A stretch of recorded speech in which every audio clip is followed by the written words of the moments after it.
Go out and establish your physical address. That is step. We got a plan of action. We have 7 plans of action. Now we're on our step 2. So you can do it. Whatever it is that you want to do, you can do it.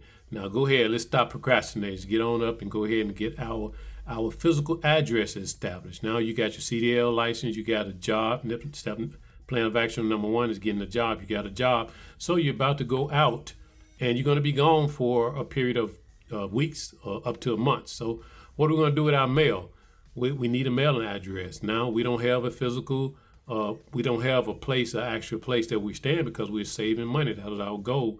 We want to save money. We're saving up to a minimum amount of $2,000 a month, because remember, we have a 1-bedroom apartment estimated around $1,200 a month, and no car note, $700 a month. We rounded up to $2,000, so you got $2,000 a month that we save, and $24,000 a year. So that is the reason why we want to be an over-the-road truck drivers, because we're saving money. We got plans and everything. So we got to go ahead and establish a physical address. Let's get a physical address. You want a address where we don't want a P.O. box. We want an address so it makes it look like that you have a physical address, although you are actually not living. You're living out of your truck. But if whatever this address I have established, well, first of all, let me say I'm not a financial advisor is what I'm trying to say. So this is just things that I'm doing that I'm advising you on things to do, but it's not financial. I'm not a financial advisor, basically what I'm trying to say.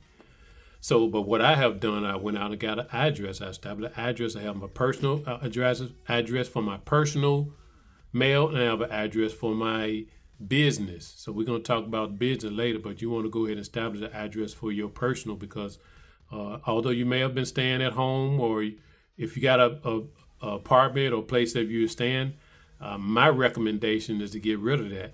We have a place to stay, and it's called our vehicle. Our truck is what we live in, our truck. Also, a vehicle to drive around. We have a vehicle as well, and that's called our truck. A lot of companies will allow you. Some companies will allow you to drive your vehicle home when you're off on break or whatever. But remember, we're going to be on the road for weeks, for months at a time. So there's no need for no car, and there's no need for a place to stay. Okay, do what you want to do, but my advice is to cut all expenses and save, because we're planning. We're planning after a year. We're going to have $24,000 set up savings, and then second year we want to buy a house. Third year we want to buy a vehicle, buy a truck, our own truck. So, okay, after you have established your mailing address, which is your physical address, we want to establish anonymity. I believe that's the word I'm trying to say. Down here in Memphis, we can't talk. So, but anyway, that's the word anonymity, meaning that we want to establish, we want it to be difficult for people to trace us and track us down. So we got an address, and we got all our important mail going to this particular address. And this address, you can set it up where they can, the people, whatever address, locally or wherever you want to establish your residence. Again, you can, for tax purposes or tax advantage, if you want to establish a residency in a place where there's no state income taxes, you can do that. You have Tennessee, where I was born and raised, is one state. You have Florida. You have I think it's a few other different countries. States that is not required for state income taxes, is what I'm trying to say. So if that's what you want to do, you want to take advantage of that in the Tennessee area or Memphis area. That's your prerogative. You can do that. Now, don't sleep on Memphis. I know a lot of people sleeping on Memphis. Memphis has a bad reputation as high crime, which it is, but the crime is isolated. It's isolated to certain individuals. Now, if you want to get into that type of line of work, then yeah, it's a high probability that you can get in trouble, that you can get, something can happen to you. But for the most part, most of the innocent people in Memphis or don't have to worry about that if you're not, so if you want to establish your residency in Memphis, you can take advantage of the opportunities. Like I said, Memphis is people are sleeping on Memphis. With Memphis, you can go out and establish a home or whatever, which we'll get into all that. After you have established your physical address, you want to go out and you want to, if you don't already, you want to go ahead and open up a checking account. A checking account, I recommend going to your local Orion Credit Union. If you're in the Memphis area, you want to go to Orion or whatever. That's what I recommend. I recommend a credit union, but because some credit union, in my opinion, has advantages over a regular bank. But you can go to a bank or whatever. But bottom line is you want to establish, open up a checking account if you don't already have one, and you want to set it up where online where you have access online, and once you have that bank established, you want a high yielding checking account.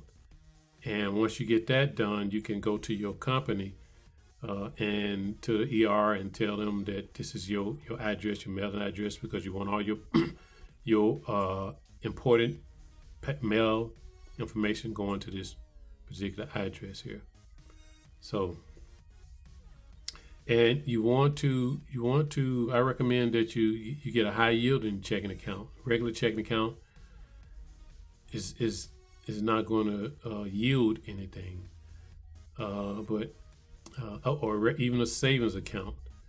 You can go and get a CD at most banks, and they would offer you 3 to 4, maybe 5% interest.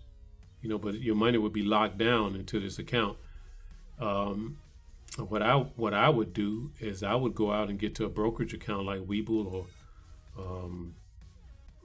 Mumu or whatever brokerage account. A lot of these brokerage accounts, you can do your research. They would pay a high yield, and you can use that as gaining interest. Once your money is deposited into your checking account at your local credit union, then you can transfer that money into your brokerage account and just let it sit there, and it would yield interest. You would build interest on that. Most banks, their interest is very low, maybe 0.05 or something like that percent. So it's very low. And so while your money is sitting, and you can have access to it, and if you choose to, if you're savvy about stocks or whatever, which I don't recommend right now, you can transfer directly into your brokerage account into whatever stock, ETFs, which is ETF exchange traded fund, which you can gain interest on that if you know what I'm doing. But personally, I don't recommend that right now. Just let your money sit, let it grow, and then a few years down the line, you can go ahead and do that if that's if you so desire to do that. So okay, number 2 is what we on. Number two and number 3. We already got number 1, which is you establish you got a job. Number 2, you go out and establish a physical address. And number 3, you got the checking account. Okay, we got all these set up. So I thank you for tuning in and listening to me. And you do me a favor, if you would, drop down in the comment section, make a comment, give me a thumbs up, like and subscribe. It helps out the YouTube algorithm. I really, really appreciate that. And so stay tuned. We got to finish these plans. So up and coming next, we got credit cards. We got your savings, buying a house, and buying a truck. So stay with me, and we're going to tackle these different steps in my up and coming video. So again, I thank you for tuning in with me, and more power to you. Much love to you, and I'll see you in my next video. I'm out.